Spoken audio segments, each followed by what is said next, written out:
Good evening, good afternoon, wherever you might be in the world. We want to thank you guys for joining us for another installment of Free Game. My name is David Butler. I'm the Director of Community Initiatives for the Whitaker Group. Blessed to be here with you all. We are excited to have an amazing panel with us to talk to you all about marketing, branding, storytelling, all of those good things as it relates to building any type of business that you may have or any industry you may be in. So for now, I'm going to go ahead and kick it over to Mr. James Whitner to give his intro, and we'll get our panel introduced, and then we'll get the ball rolling. Appreciate y'all for coming out. I appreciate you, Dave, as always, for kicking it off. Everybody, thank you for joining us tonight. You can invest your time in a lot of things at 7 o'clock on Thursday night, so we appreciate having all of you here.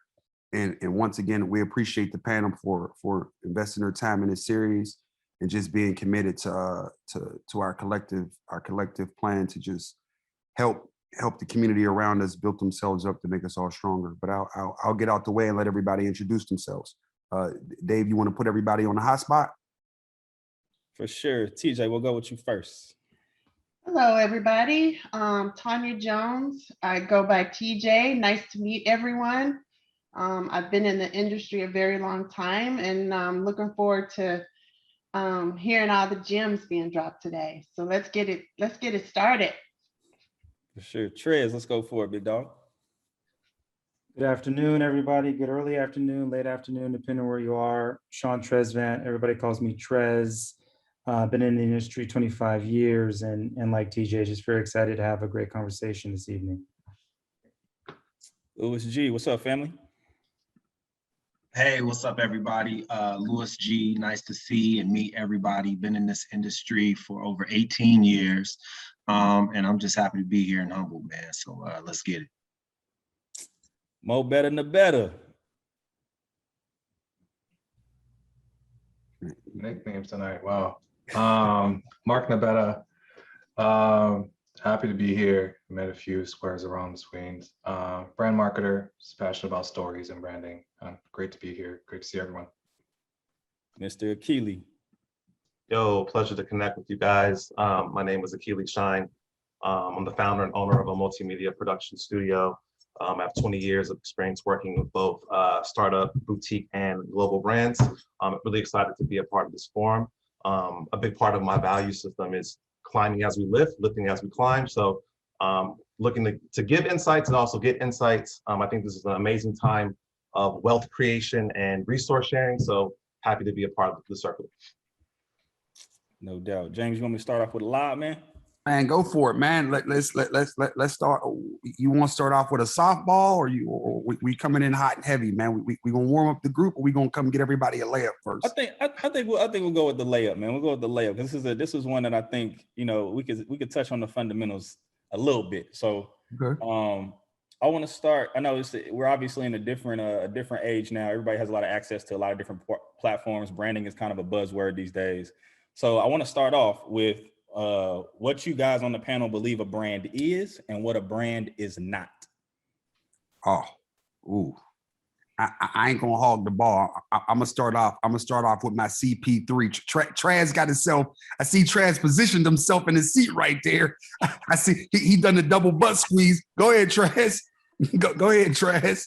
No, I'll kick us off. And I think the beauty of that question is there's probably not one definition of what a brand is. There's not a dictionary definition of brand because many different people look at it different ways. The way I think about it, it's what a person or community thinks about your product, service, or experience. And what I mean by thinks about it is brands are, they're fluid, they're growing. And how you build a brand is like a person. It's what you wear, it's what parties you go to, it's what music you listen to, it's your voice. And similar to a brand, brands evolve over time. And they create that constant perception over time. So for me, it's like building that consistency over time is what builds a brand and what a brand is. And I'll jump in and say what a brand isn't, right? People in our industry, and my name is James Whitner, and owner, founder of the Whitaker Group. I'll talk about some of the things that it isn't, and I'll be the bad guy. Just because you're a business, it doesn't mean you're a brand. you have to be intentional about drawing a line between the two. So I'll say it again, just because you function in your day-to-day business, you don't get a chance to be Ben and Jerry's, right? Or brands that are synonymous with ice cream just because you sell ice cream. Mark, I'll let you pick up on all the technicalities of what I just said and let you hit them with all the big words in marketing jargon around the idea of some of the things that we discuss every day about the things that delineate business from brand, if that makes sense.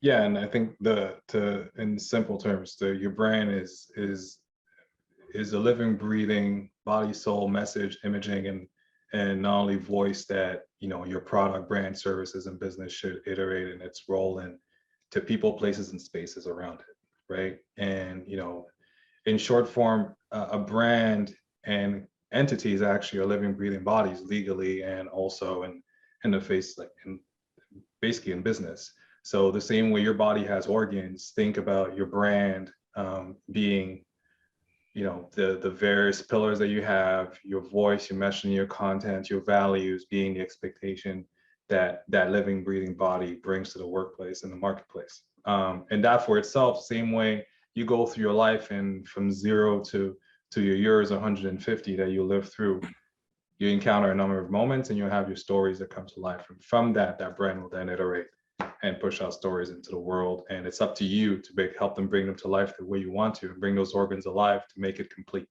So, Akili, I want you, feel free to jump in here because Mark said a couple things and started hitting on some of the values in, I ain't gonna lead the witness. You heard what I heard, go for it. Yeah, I mean, I think, both you guys are key in your definition. It really is like, what is the DNA, right? How do you define your root system? And you need a strong foundation, fertilized soil for strong roots to grow. So I look at DNA, if we're doing, metaphors, more like as an agricultural process. But really it is kind of like an extension of understanding the human experience. And in understanding the human experience, you have to have some understanding of self. As it is above, it is below. So I think the reference to, a brand being a person or an organ system, I think that's spot on, because in the same process of finding knowledge of self, how you look inwardly, you further discover different aspects of who you are, and that helps to enhance the totality of your being. So if you were to apply that to a brand, how do you bring the fullness of what that is into the light? How do you place yourself in the world? So in building out brand identity, strategy, really your business is just an extension of yourself. So if you're able to tap into who you are, I think it's easy to then use that same consciousness to extrapolate what your brand is. So all the emotive and psychological aspects of the human condition gives you that point of view. And to me, that's foundational. Okay, so I don't know about you, James, but that kind of went over my head. so TJ, I'm glad I'm glad you see. This is why me and you, because I was about to come down to Akila. You hit me with, you are my soul, right? But I got these grades, man. I've been doing this shit for a long time, right? So you hit me in my soul, but let's go to some of our day one people who still at ground zero, right? And my good brother Matt's here from corporate, and we talked yesterday, and one of the first things he said is like, yo, how do I see it? And another question most people going to have is like, yo, how do I start? Like, cool, all that shit sound good, but how do I start? What does it look like? So I'll put Akili or Mark, I'll put y'all in the hot seat for if y'all got a deck that y'all can pull up, and then we'll get Traz in, and then we'll get Lou G in, because he's looking at this every day. Get Rigo to poke his nose in on what it is that we're looking for when we start to see a brand try to represent itself in the beginning, if that makes sense. And if not, if y'all need a second, do y'all want to queue up a deck, or do y'all want me to keep going? Y'all giving me the look like I don't know if that look is shut up or if that look is I got you. So I mean, it's how much you want to show, because I think an interesting deck, which I pulled based on what I was thinking would be lead the conversation, probably thinking about color code program. Do you want to speak very quickly to our color code program? You know what, Mark? It's pointless for me to do it when you on the phone, big homie. Go for it. Right. Jesus. Well, for context, so the Color Code program is the Whitaker Group's program, collaborative program in Black and Brown and minority creator designers in the marketplace. So we kicked off in June with a social status circle of winners collaboration, and from now until the foreseeable future, we'll be doing collaborations on a monthly basis and doing product drops with Black, Brown, and minority creators. That will be brands that are fully existing, those who are growing. I see Jalen in the cut over here. And I'm about to show a little something what you got going on. Good to see you, Jalen, of Proud Black, who is actually a pretty good grassroots free game story.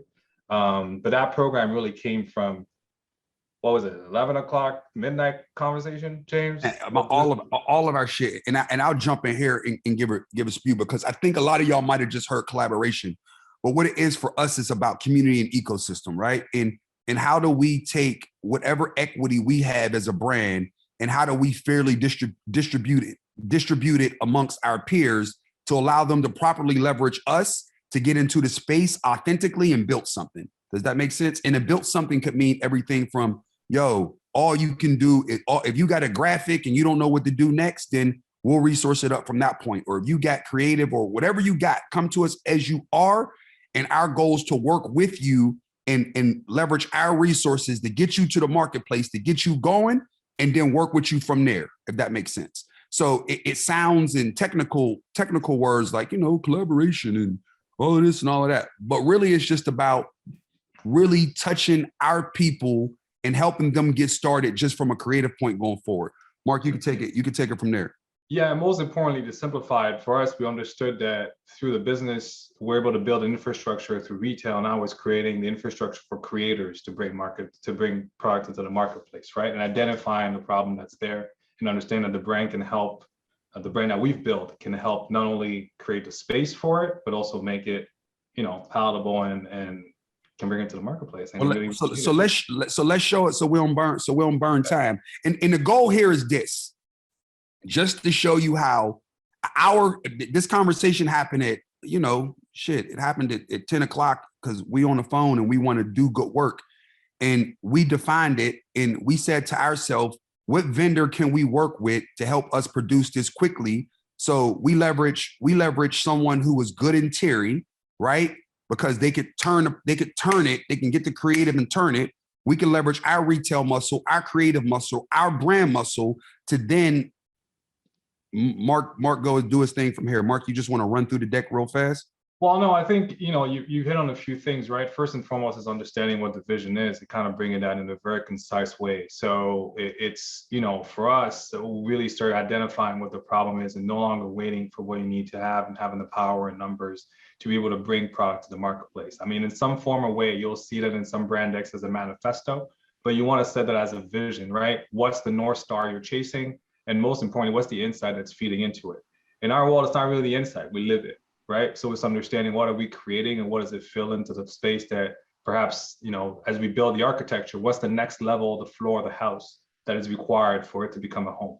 And continuously adding to wings and think of it as a home. What are you adding on in terms on top, whether it's wings, it's extensions. But this really, as we start feeling to our brand, we can go through the brand deck, but as James will tell you, our brand deck is about 80 slides long. It's not a good representation of how a brand deck should be concise, but this helps kind of bring that together. And now you start identifying really what at its core you want to be able to bring to the marketplace, right? You give it a name, you give it the foundation that you want, you bring it all to life, and you start kind of building the pieces together of the more technical points that actually help bring it into the marketplace and identifying what your extensions can be, and not only limiting to what it is that you want to do, but how others will see it too as well.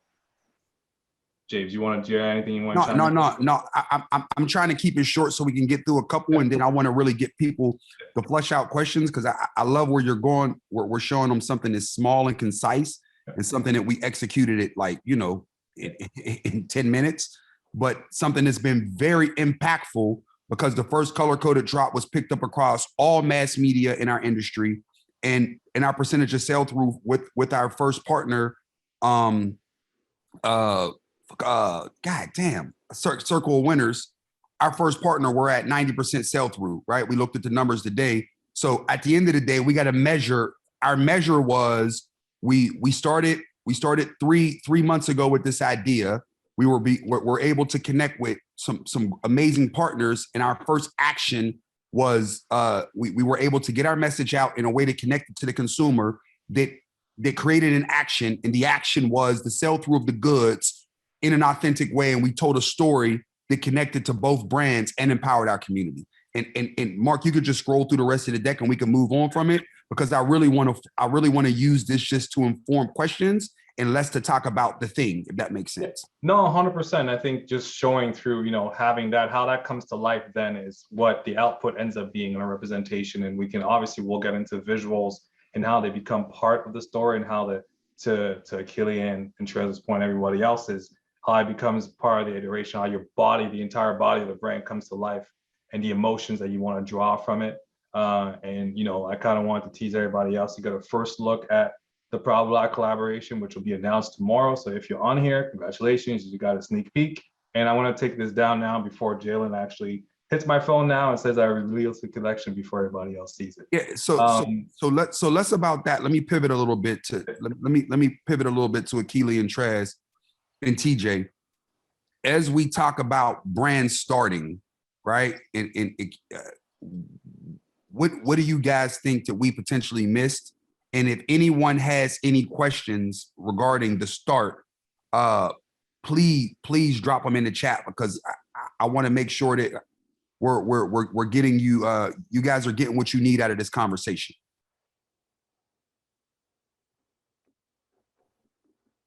I can jump in here, James.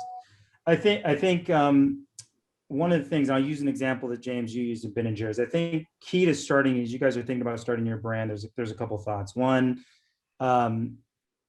it's about mission and vision. You got to start from a foundation. What do you want to mean to people, and how are you going to get there? And I think that simple idea, mission and vision, and it can be said in plain language, will help guide everything you do as a brand. It shouldn't mean one thing one day and then another thing the next. If you think about Ben & Jerry's as a great brand, I guarantee, and I've never worked a day at Ben & Jerry's, but their foundation is probably something about social responsibility. It's probably something about innovation. It's probably something about great product. And if you use that idea as you're building your brand, whatever it is, if it's in sneakers, if it's in banking, if it's in juice, you use that idea of mission and vision and core pillars, and it should guide you during the beginning of your journey. The other point I'd make on branding, I think it's two things that, as you guys think about your brands, there's two kind of thoughts. This idea of consistency and evolution. All great brands are consistent, but they do evolve. And I'll give you two examples. You look at something like Amazon. Amazon has been very consistent about being the best service available. They've been very consistent, but they have evolved. The Amazon today is not the Amazon of 3 years ago, it's not the Amazon of 5 years ago. Yeah. You look at, then I'll get on the other side, this idea of Coca-Cola. Coca-Cola has probably been one of the most consistent brands in the world. When you talk about, somebody dropped in a chat about brand identity. Coca-Cola probably has changed this much as far as brand identity in the last 100 years, but they evolved, new flavors, different packaging sizes. So as you guys think about your brands, I would say, mission, vision, and what are the pillars of what you want to stand for as a brand? And then the thoughts of be consistent as a brand. One day you can't be talking about social responsibility, and next thing you're talking about be consistent, but be willing to evolve. And what I'll go is something that we talked about a little bit yesterday. Your why is very important, and always driving down, and because your why has to be authentic. Somebody will call bullshit, and the consumer calls bullshit when they see bullshit, right? And to Traz's point, if you see, where I grew up, you go to the corner store and there was all the quarter sodas, and them joints had like different color cans every other day. It was named after something. So they didn't care about brand. Their goal was price, right? But in our industry, this is not a price-based industry. This is the brand. The brand is how you drive your revenue. So if you're not authentic and your why is not crystal clear, the consumer is going to eventually call bullshit on you, and you're going to be gone before you start. That makes sense. So integrity has to be held in high regard at all times. I want to throw another, I guess, key word in there as well. I think purpose is an important concept with brand building. I think it's foundational. Like a lot of times, people kind of reverse engineer purpose to serve either a project, or it might be like a public facing marketing project or a strategy. But I believe purpose is foundational. It's really the ground floor. And I think you're kind of hustling backwards if you don't have that defined in your early stages. So getting clarity on what purpose looks like for you, I think that has a direct correlation to how you perform financially. So for me, and I could show you kind of how I've developed Robeson Parks. I'll share the screen. Give me 1 second. And then something, as Achilles sharing the screen, something I'm gonna say to y'all too is starting up too, because the unrealistic part, there's a part of what we saying is just, it's real easy to fucking plan when you got resources. And excuse my language, but I think enough of y'all know me already. It's real easy to plan when you have resources, right? To hire a Keely or to get a Traz on your team, or to get someone on your team who really, or Mark on your team that really understands marketing. But in the beginning, you got to really drill down on your business and what that business means to the consumer, and really understand what it is you want the consumer to know about you, and what do you want to mean to the consumer, if that makes sense. And I'll dig into Lou. Lou, I need you to help me on that point when Akili finishes this. Akili, go ahead. You fired up. Sure, yeah, I'll be super quick. And just to tag on the last thing you said, I think it's asking yourself, like, what human need are you fulfilling? Yes. What is your kind of hypothesis on that? Like, I think the better you can answer that question and build around that, like, the better chances you have in building community and expanding and growing your business. So having clear purpose fused with strong creative, to me, equals success. So I'll just run through this really quick, but how I've structured kind of this is my capabilities deck. So it is serving a function of selling the company to get, more opportunities. But the way I've had it structured, I think you could take some of this DNA out of it and apply it to, your brand building, your brand deck. So, and a lot of this is animated, so I'm just gonna walk you through it. So I have, my logo, it's developed out as a 3D animation, and then I get into kind of like who we are. And as I'm presenting to whoever I'm talking to, I'm giving backstory as to kind of how the company was formed, kind of what are the core values of the company. And then I start to break down more of the history and the meaning behind it, and kind of how we're different, like how we're not singing the same note as everybody else, what makes us unique, what makes us innovative. Then I go into kind of like more of the character attributes of who works, the culture of the company, who works on the team, like kind of like our thinking, our mindset. Then we get into the origin story. Robeson Parks, was taken from two of my personal heroes, Paul Robeson and Gordon Parks. So I start to break that down to give another layer of kind of what the company means. And all of that is kind of streamlined into one word, and that's excellence. Everything that we do, we strive for excellence. So when we talk about core values and brand identity, that is our North Star. That is our compass, that we want to be excellent in all that we do. So let me just cut through these. So then we get into the company values. We inspire greatness. We demonstrate excellence. We build and extend legacies. And then I showcase kind of what we offer as a company. What is our product, right? Or what is our service? And so what we do. So I pretty much break down all the ins and outs of what our product offering is, and how that could work for whoever we're talking to. So it would range everything from content production to core strategy to design and branding. And then, I would move into the type of clients that we work with, kind of giving scope and scale, like the boutique clients, the more global brands. And then from there, I'll have case studies to kind of demonstrate what we did for each of those clients. But I only wanted to illustrate this to kind of show you just how I've structured it for my company, and how I'm telling that story. So I don't know if that was helpful, but just to give you a visual, yeah. That's great. I have a quick question for you, Akili. Sure. Great content that you just showed, but I want to ask, and it's a good question from the chat. So everybody's talking about community, purpose, social awareness these days. Do you think it's becoming more and more important? And do you think that brands should lead with that more and more in today's environment? 100%. I think that for me in particular, I always want to have a macro outlook when building my business. Like, built into my core values is how can we, obviously make money and drive revenue, but how can we create culture and offer social good? Like, what are we doing to impact society and the planet? And I think, looking at Gen Z and this next generation, I think as consumers, they're very mindful, they're very ethical. Like, they want transparency, they want authenticity, they want equality. So I think having a big picture idea with your brand is very important. So what is the flag you're bearing? What are you kind of bullhorning? What are you advocating? So I think that's an important attribute and element that you should be thinking about when you're configuring your brand. And I'll jump in real fast, TJ and Lou G. This is where I want you to jump in too, because you obviously work a lot in this and what you do. But I think everyone needs to be who they are. But I think it's this next generation, they seem to want to power up humanity in a different way, right? As much as we start to see like people do things for the sake of doing them, like you see collaboration after collaboration with no purpose behind it. I feel like we're seeing a groundswell of kids who want to see things have purpose and connect to good and really affect humanity in a meaningful way.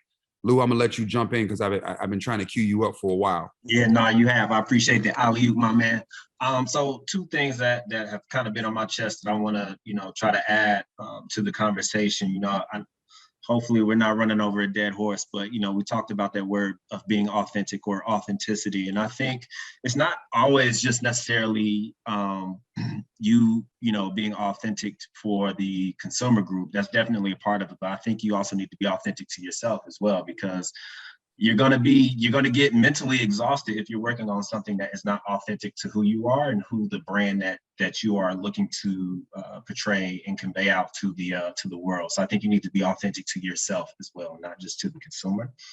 I think the other piece, when you talk about, Gen Z and just the attitude and the outlook of that consumer nowadays, yes, they're 1,000% looking for that more of an investment from the brands that they trust and that they love, to be more aware of that social justices and things like that in the world. Because, look at some of the things that they have seen. We look at what we're going through now. We've seen the pandemic. You talk about global warming, and like these are all things that is all at top of their mind. And they're looking like, hey, if there's going to be a brand that I'm going to attach myself to, or when they're looking to start their brands, those are all things that they are thinking about. I mean, think about some of the conversations that you see on the news where some of these young kids are coming out and saying, like, screaming, literally, this is what is important to me and this is why it is important. And I mean, you get a total concise look and feel and message from these kids. And so, yes, I 1,000% think and know that these are things that the Gen Z kid and millennials, such as most of us here on the phone, appreciate as well. So. What I'll add to that is money is dope, but purpose is fulfilling, right? And I think as a youngin, the first thing you start to chase is, I want to chase a bag, I want to chase a bag, I want to chase a bag. But man, that bag can't fill a hole in your heart, right? Like, in order for us to work, if you talk to the people who are great at what they do, man, they love it, right? Like, I've had conversations with most of the people on the panel and a lot of people even on the call overall. And I think the things that drives us all, it's not about a dollar, right? It's about the good that you could do for the community and the people around you, and what part you can play to making everybody else better. And I'll say that, and Dave, I'm gonna pivot back to you because we're about at the 30-minute mark. So I want to make sure we get everybody in the chat fully involved and making sure that we're not missing any opportunities to make sure anybody who came out tonight, I want to make sure everybody leaves feeling fulfilled and they're getting what they want out of the conversation. For sure. And one of the ones that struck me in the chat is Carrie or Kari. Hopefully I'm saying that correctly. I'm gonna unmute you so you can ask your question about just kind of standing on those brand principles um, and that authenticity piece that we were kind of just touching on there and getting them to go a little bit deeper. So if you are there, we get you to unmute, potentially Yeah. ask. Go for it. All right. Yeah, appreciate you guys. Appreciate you having me on. Appreciate everybody, Mr. Whitner. Always a pleasure, man. I go by the name of Kari. My little name that I tend to go by, like in campaigns and stuff, is Sneaker Fetish. So some people may have known me by that name as well. And I just had a really quick question. So I've been fortunate enough to do a few projects with a few brands, eBay, Foot Action, Foot Locker, places like that. And so what happens is that from time to time, you have these conversations and people want to throw the money at you. So I appreciate, the words about the bag, and stuff like that, like not focusing on the bag. And so as these asks come down from these brands, right, you find yourself sometimes chipping away at what your core is in order to satisfy the deliverable, be it for the bag or be it to climb another rung on the ladder of wherever you're trying to get to. The influencer, and I really don't even like that word, but the culture that tends to be content creators and influencers tends to become extremely superficial. And so my question to the chat really just was around how to maintain authenticity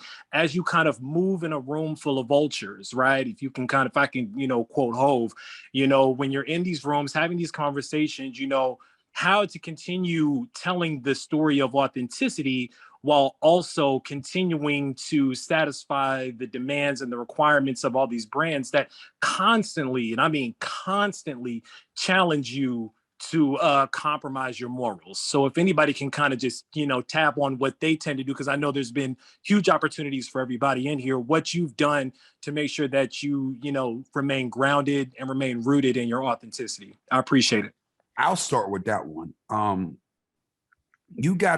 The first thing you got to do is you always got to get comfortable in a room full of sharks, right? Because you show me brand integrity and I'll show you sharks, right?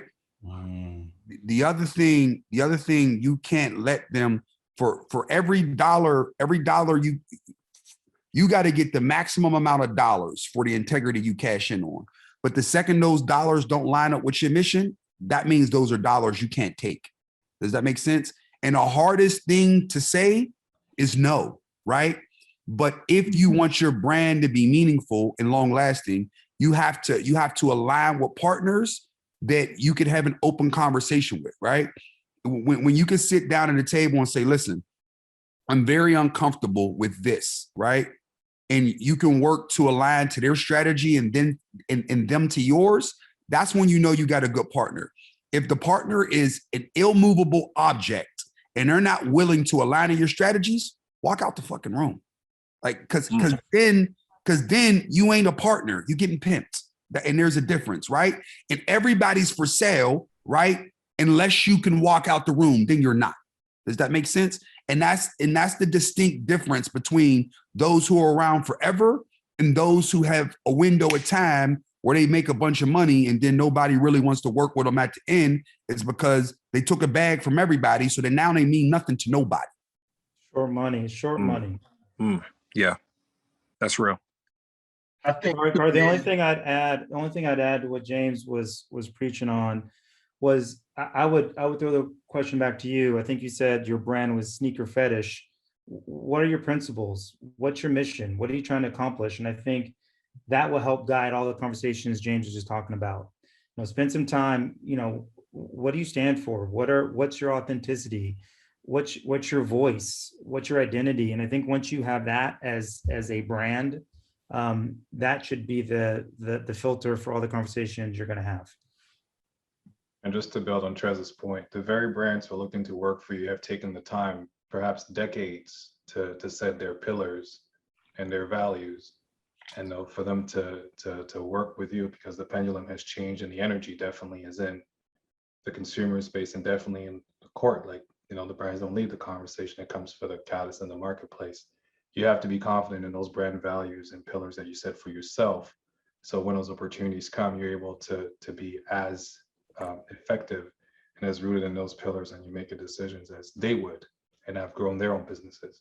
And they've been able to grow all this time because those values have been true to them, and being consistent to those values is what, to James's point, is success. It's not every other opportunity. It's just being consistent to what you're about. So every time one looks to Sneaker Fetish, one looks to you, understand that DNA that you have, and what your DNA is hard coded. So figure out what those values are, what those pillars are that you can stand firm on, and that will help you not only weed through the work that comes to you, but honestly also set the guardrails of who should work for you and what the worth of your work to as well is. And if you built a strong foundation of who you are as a brand, you'll get the right partners. The right partners. There are people who want to do right, and there's people. There are brands. The brands that do it right understand how to be good partners, even when they're not being great partners. Did you catch that? Yeah, I'm with you.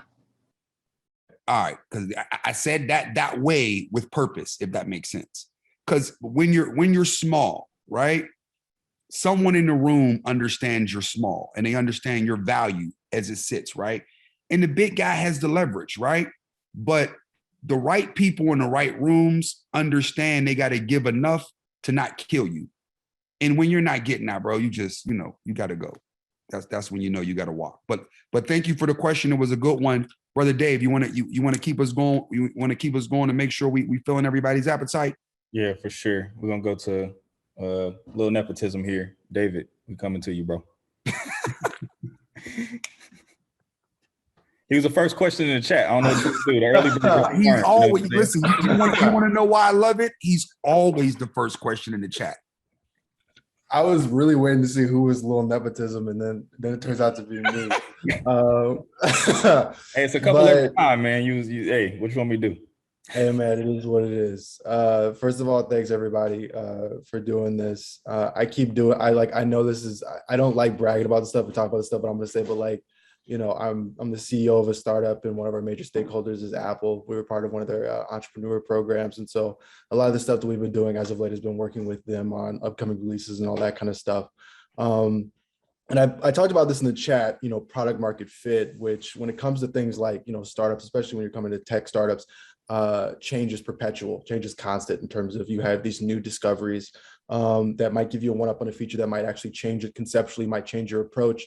And then one of the things that we have been, dealing with is managing how those maybe, slight or major conceptual evolutions that come from new discoveries impact what our brand is at that time, and impact how our brand kind of evolves with us, when also having, users already. And, just building a brand in which change is a part of it. And having the people who are here, prepare for that as they're going on that journey. Because at this point, we haven't crossed any chasms. We're still in the early investor kind of stage. And so these people are going to be in there for the long run. So just making sure that we have a brand that lets them know that without looking tacky, without, letting it be like, oh, yeah, this feature's dope, but it might be gone next week. Having those elements is part of who we are, and kind of putting that up front to let everybody know who we are. And just make sure they know what they're getting on when they're coming along with us for the ride. I think Traz, I'm gonna repeat Traz on this one, because Traz and Akili kind of hit this one, because you were speaking tech, some people was looking at the screen like, what the fuck, right? But I think, I mean, obviously I know you, so I hear what you're saying, but Traz talked about consistency in the brand, right? And I would just echo that. The one thing about when you're in the kind of business that you're in, the brand has to be the steady hand that constantly, it has to be the steady hand that the consumer in the marketplace can constantly connect to and understand exactly what they're getting and why, right? And you can't waver on that regardless of the speed of, listen, apples. We know what we getting 100% of the time. That's why we'll buy an Apple car, and we'll buy Apple say they got a whatever. We're willing to buy it because they've at this point created a tech standard that we're willing to go on this journey with. But I think that goes back to Traz's earlier point. And Traz, you can feel free to jump back in and poke that a little bit if you want. No, I agree. I think like James said, Apple, whether it's a car, a computer, or a phone, they have built such consistency and perception of what they stand for, anybody buy it. But what they've also done is they've evolved, right? They have continued. You talked about the product iterations. They haven't said we're going to be consistent. The iPhone's only going to be the iPhone. I feel they have evolved where each iPhone gives you a little bit something more that makes them more relevant to consumers today. So while they have been consistent on what they stand for, what their principles are, they continually evolve to meet consumers' need, and that's the perfect storm of branding. Well said, good brother. Dave, as always, thank you, good brother. Mr. Butler, what you got for us?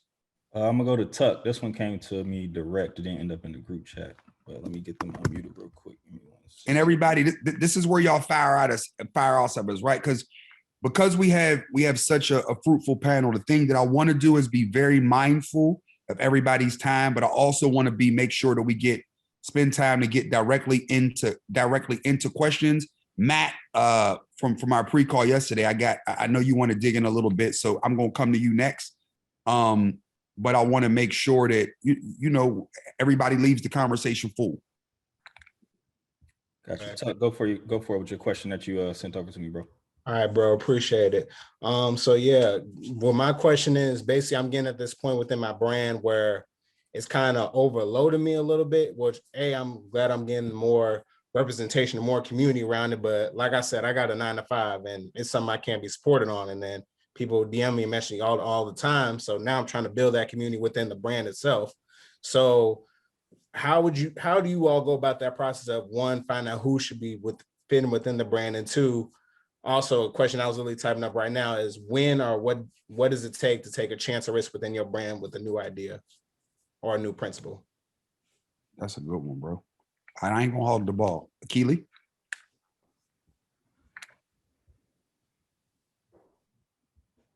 Keely, you there? Yeah, I'm there. I was on mute. Sorry. My apologies. Yeah, I think, well, just listening to you, I think that you're in a great place. Continue to push forward. Thing that I guess rang in my mind is that I think you need to fully commit to what your process is and double down on yourself, fully invest in yourself. And I think that in terms of who you incorporate into the fold of your business, well, let me ask you a question. What is your business?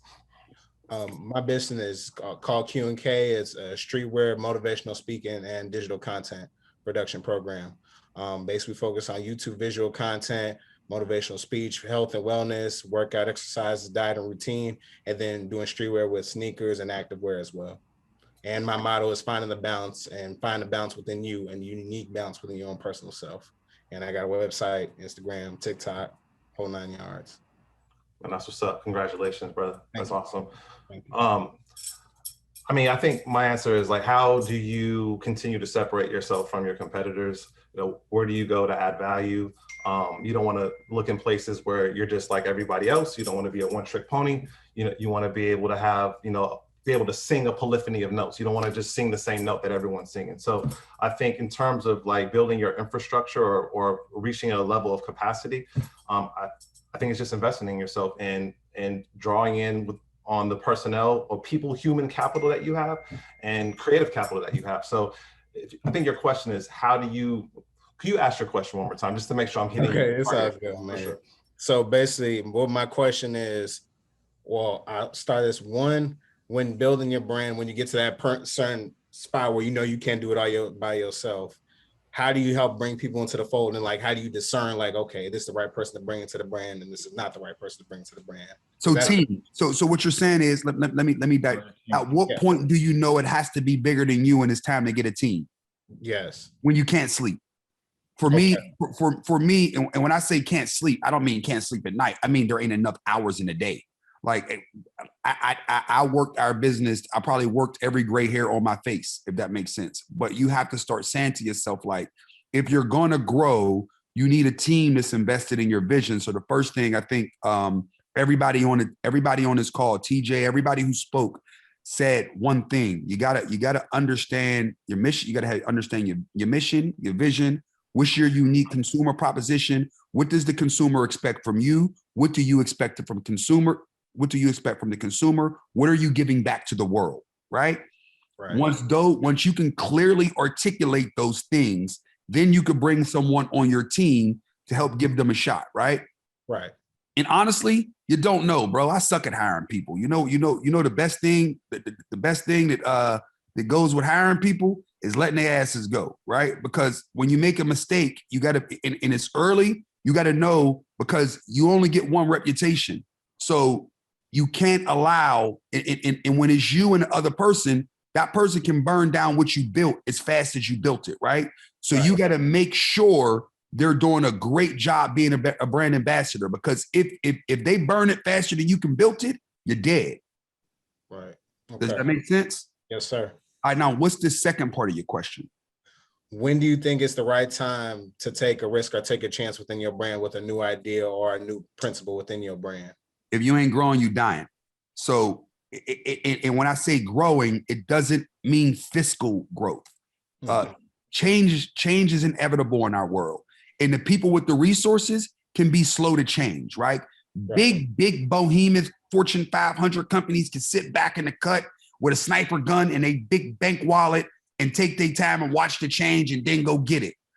Us little guys like me and you, we got to be on the front line and we got to lead the change. We are the change. We live in it, right? So you have to understand what change makes sense and connects to your business. Example, when you start to think about the things that we do at Ama Miniere, right? And how we evolve from social status to Ama Miniere, there's a natural point of evolution from retail to retail. There wasn't a natural point of evolution from retail to hospitality when we done living, but the connection is the consumer, right? Because the consumer's interest is what pushed us to living. Because guess what? When TJ's traveling, TJ got a bag. She know how she need to look. She got to be comfortable. There's a vibe because she got 80 calls in a day, but at night she want to step out. She need to look away. So the environment and the setting becomes important. And when you're in our world and you look and you start thinking about Traz same, Rigo same, you start to think about who our key consumer is and what experiences do we want to provide them. The next thing we can say is, how do these two experiences connect? And how do we take the consumer through the journey in an authentic way? Does that make sense? And those are the catches. As long as you can take the consumer on an authentic journey that they can connect to, and it makes all the sense in the world, and it passes the bullshit test. You got to have a bullshit tester, right? Not homies that just tell you, yeah. You got to be able to, I could call Traz, TJ, Lou, everybody on the panel and say, yo, did this shit make sense? And they're going to poke, and they're going to poke, and they're going to poke. And then they might go to sleep, wake up and call me and be like, I thought about this as you think about this and think about that. And it's still your job to go out and do the execution and do the work. But that's where having a group and a network of people around you that are trusted editors that you can trust with your ideas and your passion and even your fears and your vulnerabilities, right? And those people will help push you forward. Anybody in the panel can feel free to jump in on part 3 or jump in on part 1 and 2. Yeah, I was gonna say more so for part 2, man. Like to be honest, man, it's gonna be a simple response. Have faith in yourself, man. And you gotta trust in yourself, and don't allow for yourself to hold yourself back because you're trying to figure out like, is this the right time to introduce that new idea? Like if it feels right to you and for your brand and for your business and what represents you, do it, man. I mean, and I'm not only saying that to you, I'm speaking to myself, I'm speaking to everybody else that's in the Zoom call as well. Like if it feels right, do it. Have faith and, just be smart about it, but don't hold yourself back because you're not sure if you're teeter-tottering back and forth on when it's right and when it's not the right time. Thank you. Yeah, the last thing I'll say, this is kind of my own personal viewpoint, is like I always want to put myself in a place where I'm discovering, where I'm learning, where I'm researching. Like I'm a nerd in that sense, where I like to deconstruct things. And if I'm unsure about a route to take or a strategy to implement, then it requires a little bit more learning. And so just being having that refinement process a part of your plans, I think is just something that you should incorporate. Like to me, refinement is a continuous process. Like you test, you pivot, you learn. That's like an ongoing internal like dialogue that you'll have with yourself as you continue to grow. But like for me, as you uncover those things and yeah, like my brother just said, like you have faith and trust in yourself that you have the goods, that you have the universe is offering you opportunity and resources. That's why I said double down on yourself. Because like if you have some insight, yeah, back it with research, ask questions, continue to, develop incrementally, like small wins, I always say crawl, walk, run, like you just keep pushing forward, And what I'll add on, and then we're going to pivot to another question, but and it's going to be similar to what you're hearing. It takes a while to get your footing. Like believing yourself sounds good, but you got to know yourself, right?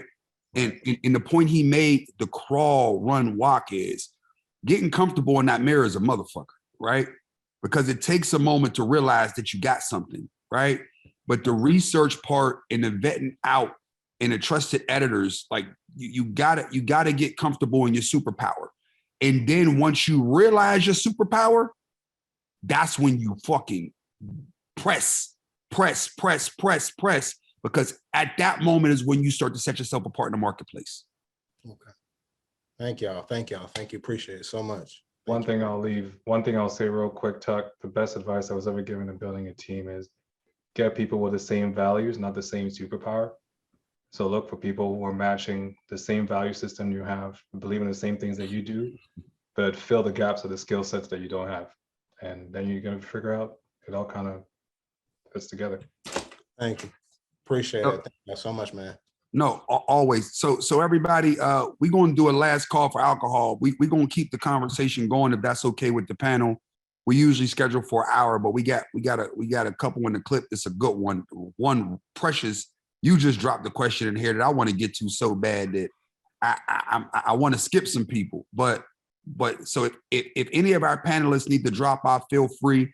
And if anybody wants to drop off the call, feel free to drop off the call. But we're going to do it kind of like the club. This is going to be our last call for alcohol, but we're going to keep drinking for a little bit. All right, go for it, Dave. Okay. All right, we're going to roll to Matt next. Let me get you unmuted, bro.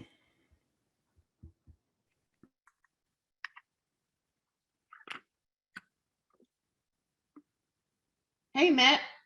Yo, what up? What's good with you, bro? What's going on? How's everybody? Y'all good?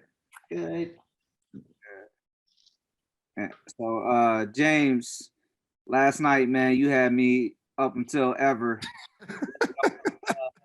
Yeah, I think it's 90 pages of your deck. And like, man, just, I loved it because the work isn't just in the store, man. Like the work is in the community. The work is, with people, and just trying to bring everybody forward. I don't think you get enough credit for that. So man, I just want to, say thank you for this, man. Thank you for what you're doing for all of us, man. This is crazy. This is really good stuff though, man. No, bro. Once again, it's our responsibility to each other, and it's never about the credit. It's just about the work. Yep. And for us, we've been doing this a long time, man. So we owe it to each other to build the community so we could all get better together. And if the deck last night, if the conversation answered it last night, then cool. I just wanted to make sure, and everybody, Matt, I spent some time with Matt last night because we talked in advance. So I appreciate you taking the time to do the homework, Matt. So we're gonna get the time back to somebody else. And also too, I appreciate the kind words, bro. No problem, man. Hey Matt, hey, Dave, can we go to the Precious question? Because it's a burner. It's a burner. It's TJ, you about to love this one. Yeah, we'll move some things around. We'll go to that one and then we'll move to our next one after that. So we'll get Precious up here. I was trying to find Precious's question. I think no, she sent it to everyone. She about to jump on the screen. This one about to be a burner. Okay. Hear me? Sorry, I'm in an Uber, so it's kind of like busting my service. But I appreciate this. I kind of want to explore more about like gender and like racial identity and the impact and influence it has within a brand. And I feel like I definitely want to hear more from TJ and like hear like a female perspective of coming into like such a male dominated kind of game and like the male dominated like empower and like kind of pushing for the change. Very, very good question. I think for me, because I've been in this industry for such a long time, I demanded my respect. Like there were so many times where I was, talked over or ignored, but I was very adamant. And if anyone knows my personality, I was very confident in everything that I do. Does the situation or does it happen even today? Absolutely, especially in this space that I'm in this new space that I'm in. But it's all about confidence for me. I make sure that I demand my respect. I'm not a pushover. I listen, and I come in hot in terms of just being knowledgeable about everything or every subject that's being presented. So yeah, it doesn't stop. It continues to happen, but you just have to be confident in this space. I've always been in this male-dominated space because I started in sales. So it's always been something that I'm very mindful of, but I definitely stand up and I command my space wherever I go. So. Do you And feel like go ahead. And let me add one thing, Precious, before you say your next thing. And let me add something else that she does. She also empowers the shit out of people she believes in. TJ was one of the first people early on in when I was young and I had a point of view, and I thought it was there, but she was the first person to be like, speak up. Like, yo, you speak up and be intentional and drive your point. And then she was also the person to tell me when to shut up. Right. I never forget that. I will never forget. And you won't ever. I told it was a situation where he was just talking a little bit too much. And I pulled him to the side. I said, you know what? You need to shut up. And he will never let me forget it. And I think it was a pivotal moment for you, I think. No, it 100% was, because it goes into where TJ had to mind her integrity and her role, but protect our relationship, and her knowing when the information I was sharing was not going to help me. Right. I was gung-ho to share the information because I was trying to help build up our brand identity and who we were. But she already knew that I had done more than enough work, and anything else that I said wasn't going to help me. It was going to probably hurt me. So you talked about trusted advisors. I know I trust you. You could call me and ask me, and I'm going to be truthful in everything that I say. And I know that you won't take it personally. You know, it's just to help your growth. So 100%. And go ahead, Precious. You had something else for us. Yeah, I just want to know, like, her, like, going further, like, being a woman and a woman of color, like, your intersectionality of that identity, that, like, do you feel like it's kind of a bigger, like, kind of hurdle for you to go through? I would have to say yes. It's been a hurdle for me to navigate and move through this industry. But like I said, I make sure that I'm very mindful and very intentional about my image and just the integrity, and making sure that I'm always truthful, and I'm always coming to you, whether it's coming from a space of that I'm really trying to set you up for success. So I make time, whether it's an intern or a senior executive, I make sure that I'm always present, and I'm confident, and I'm very knowledgeable about the subject matter at hand. So yeah, it's been challenging. I'm just going to be honest, I've been in this industry over 30 years, and I've seen it all from the very beginning. So yes, it has evolved over the years, but you just have to be confident.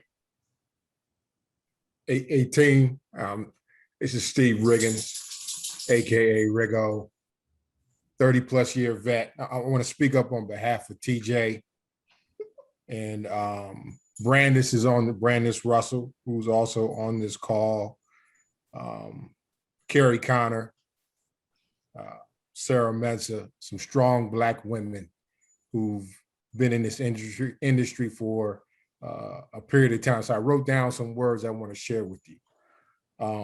Smart, humble, strong, consistent, integrity, and absolutely take no shit from anybody. And so I want to leave that with you, Precious. As you venture out, you go through your journey, just some nuggets for you to keep in mind that, be your own advocate. You don't have to compromise your values. And I can speak I can speak because I have 3 daughters. So I can, I know what it's like to raise young women. So, do your thing. Don't be afraid. And the other thing I would say about them, they're not afraid of the moment, right? There are moments when, you might think, maybe I should back down, but they don't back down. And I would use that trait, as you embark on your journey. So I'm gonna shut my big mouth. And I'll come over top one more and say it again. I don't exist the way I exist without them. And that's not because they're on a call. Like you could go back and it's publicized. It's any story that you've heard, it's a long-winded or a short-winded version. Like, yo, the role of Black women in our industry is so fucking important and not acknowledged enough. Because I could go on a diatribe, but I won't. But all I could say is they had just got your back different, yo. It's a different way. Brandis put in here that leverage your femininity as your superpower. Mm-hmm. And there's a way that women understand how to connect to the world. That as a man, it's just something I don't got, right? And there's a natural superpower that they got. And I've been able to take a part of all those women that Rigo mentioned. And they've all helped me tremendously on my journey. And no knock to the men, but fellas, it is what it is. I'm sorry. And just as a note, Brandis put into the chat to leverage your femininity as your superpower, Precious. That was her advice. That is so true. I would love to connect with you on the side, Precious, if you'd like. Yes. Okay. I'll look you up. No, Precious, you could just go to her in the chat, overlook in the chat, look up Tanya Jones in the chat. You can send over your information. Okay. Yes. Thank you. Brandon said do the same for her as well. Okay. Thank y'all so much. You're welcome. Of course. Thank you, Precious. You had me, Rigo, you had me over here sniffling. Right. I'm over here fighting. Go ahead, Dave. What else we got? All right, we're gonna take it over to Dwayne Logan. He had a question about your entity, right? Like the name, I guess the function versus entity. I let him dig in on it, but because I'm probably not doing it justice. Thanks so much, guys. Just definitely want to say how incredible it is to see each one teach one in the flesh, like through this opportunity. So thank you guys so much for this. And I was really curious about how some of you that have an established brand now made the decision on whether or not for that brand to have a name that is separate from your actual name. Like, how did you at one point make the determination of saying, hey, this brand is going to be James Whitner clothing line and apparel versus social status or a ma manière? I'm a filmmaker that I had a piece of original content that kind of ended up moving a lot faster than I thought it would have. And so I was forced immediately to get up a website and get an email address and create all of these ways for people to keep in contact. And all of a sudden I was forced to make the decision of, okay, what am I calling the website? Is it my name? Is it this other name of an entity that I kind of had in my mind that I wanted it to be, but I hadn't had a chance to flesh it out and to see who owned it already and see what it was connected to already. And for me, there's also the struggle of the vulnerability of it being underneath my name and kind of wanting for those two worlds to in some way remain separate. But then I constantly got some feedback saying, hey, you are, a lot of what's been said here is that I am the brand. And so maybe to just use the strength of that, since people know me personally and they can connect to who I am, the film that is out there is a very personal film as well. And so I'm still going back and forth over whether or not to remove the website that is currently in my name to put it under another name, and just how some of you guys made that distinction. So this is a really good question, and I want to get everybody involved in on it. I want to lead the witness and start first, but I'm gonna fight the urge, and I'm gonna pull Traz into the conversation, Akili and Mark, because I have a strong point of view here. But I want to make sure I'm CP3 in this thing, not CP3 in the finals, CP3 in the first couple rounds of the playoffs. There's two different CP3s. But go ahead, Trez. Trez, I was like, Trez had to he bowed out on us. Okay. Oh yeah. My apologies. So go for it, Akili. I would say for me, like I was kind of in the same situation earlier on in my career because I have an actual production company. So I, similar sentiments to what you just said. I wanted to create a vehicle where I could place my IP in, and I needed it to be separate, for legal purposes and financial purposes. And I had, bigger dreams of it just being about me. I wanted to build community and build, with other like multidisciplinary artists and have them under the umbrella of Robeson Parks. So for me, it was like, I want the team, I want infrastructure, I want the full deal. But I still have my side projects that are Akili Shine, you know what I mean? And that I will brand as that. But in terms of globally, my global outlook or the structure of my business, it was because I wanted to be able to grow and I needed the infrastructure to be able to do that.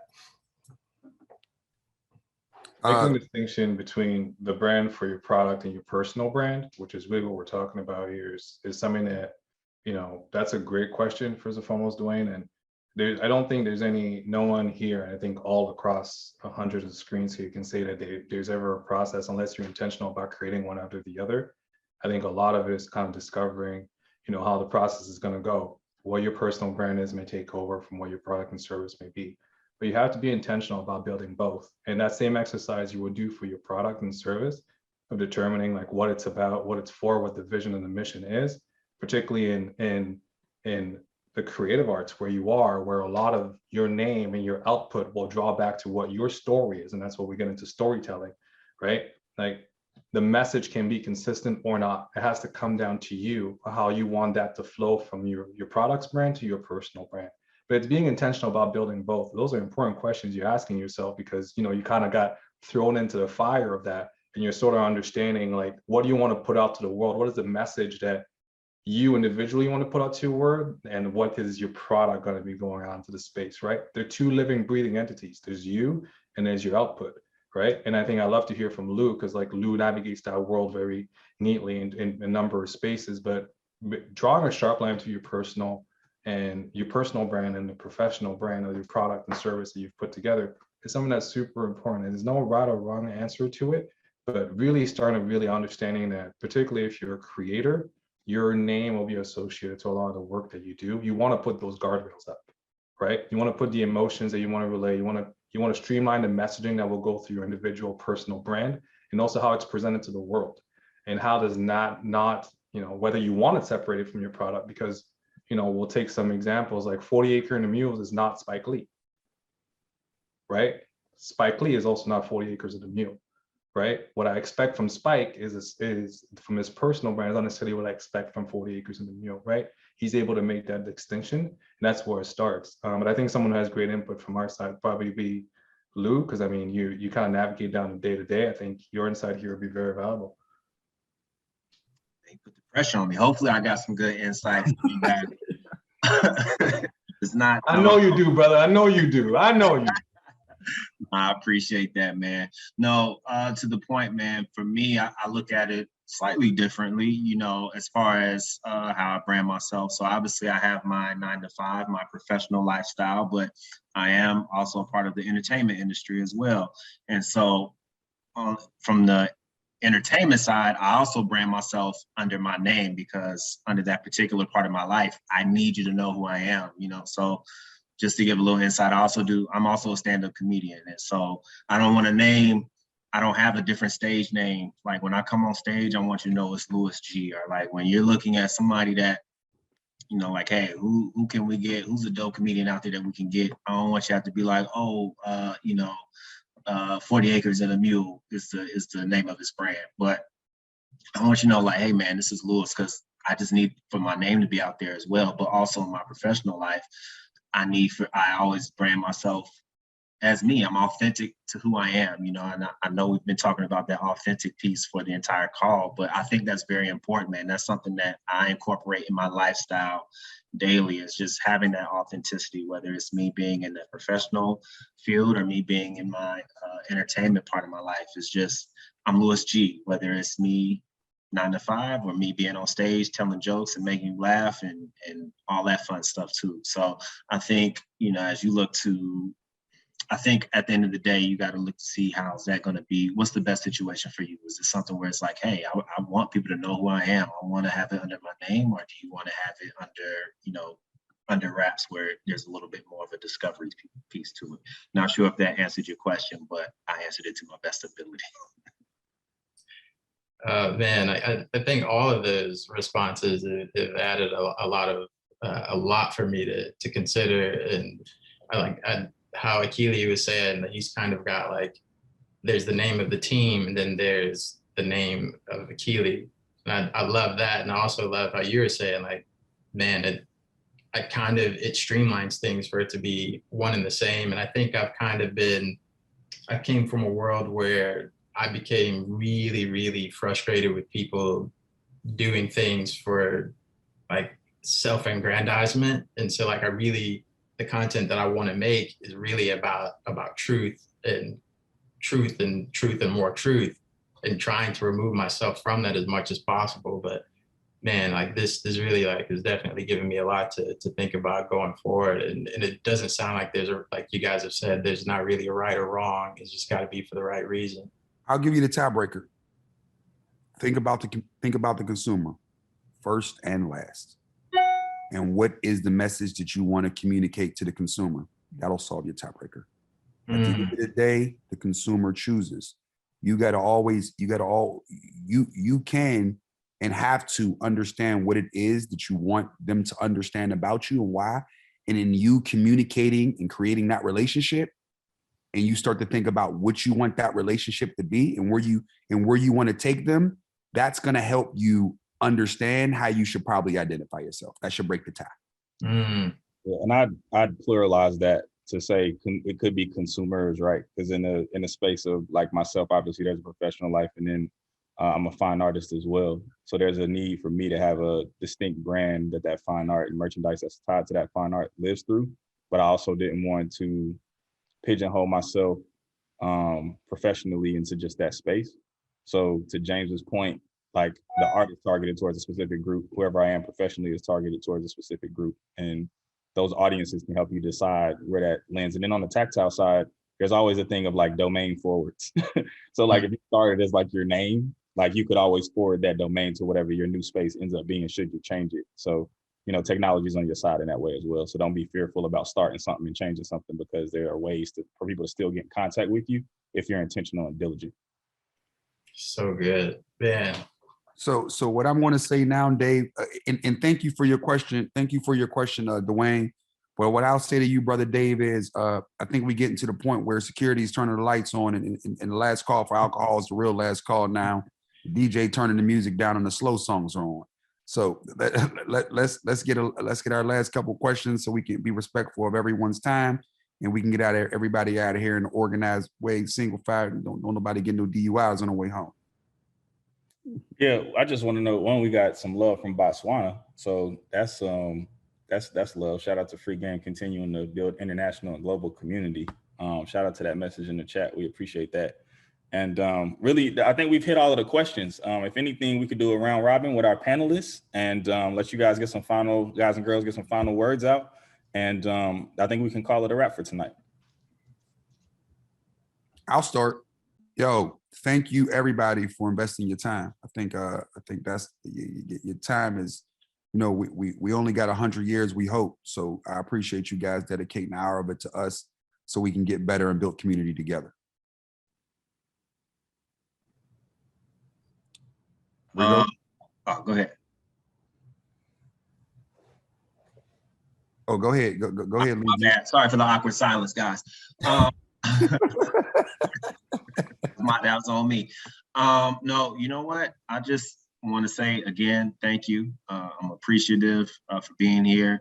I appreciate just seeing all the thought-provoking questions and conversations that we've been able to have over the course of the time, and just looking forward to seeing what else comes up out of these conversations, man. I'm gonna definitely be looking for a lot of you guys that I'm seeing in here today, just kind of seeing where the brand develops, where your brands develop and go to. But other than that, man, I just want to reiterate, thank you again for the time. Keely? You know, I want to follow back on that. Yeah, very humbled to be a part of this. Appreciate your time and being able to share and learn. I just want to affirm to everyone that, this is a wonderful time zeitgeist that we're in, that we can own and create our own. And I think we have to, double down on ourselves and really have agency over our IP and our ideas, and recycle, our success back into ourselves, back into our community. So this type of forum, I think is a beautiful thing, that we can help put wind in ourselves, because that's how I look at it. Like we are really the beneficiaries of the sacrifices of our predecessors. So the baton really is in our hands. We got to keep it pushing. So I appreciate you guys' time. TJ?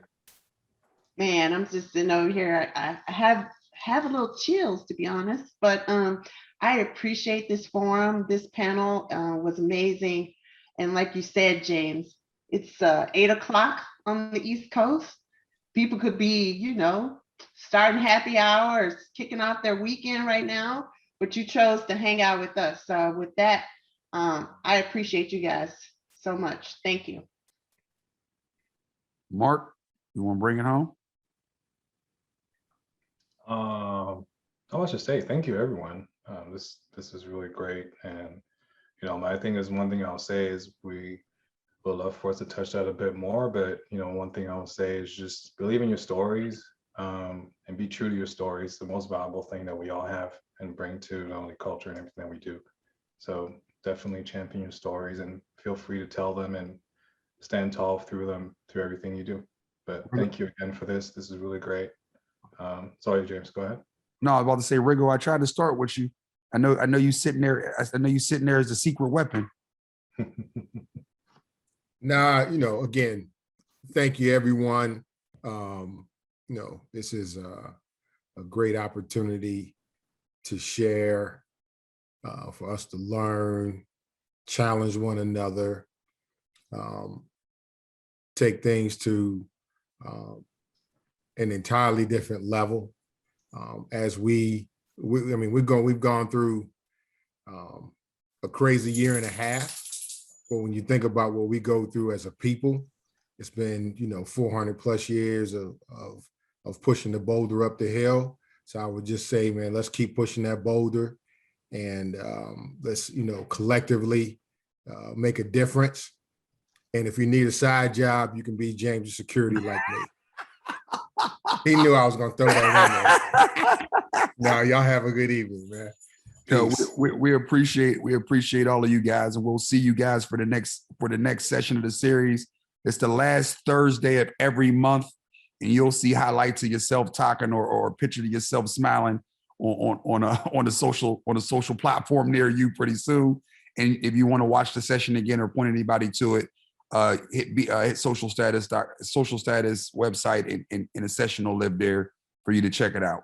Brother Dave, you want to do final bows, or that's it? Security saying music's off now. That's it, man. If he or she don't love you by now, they don't love you. It's time to go home. Yeah, man. For future sessions, all the handles: at APB Store, at Mayor USA, at Let Us Prosper, at Be Social Please. We always make sure the flyers are posted. You guys have plenty of times to RSVP. Session 3 is coming with the BCBA. We're switching it up, bringing amazing panelists every time, and empowering Black businesses across the country and being as tactile as we can. So thank you all for coming out. Hopefully you continue to tap in and share this episode once it hits YouTube and hits the website. So we appreciate y'all. Everybody have a great night.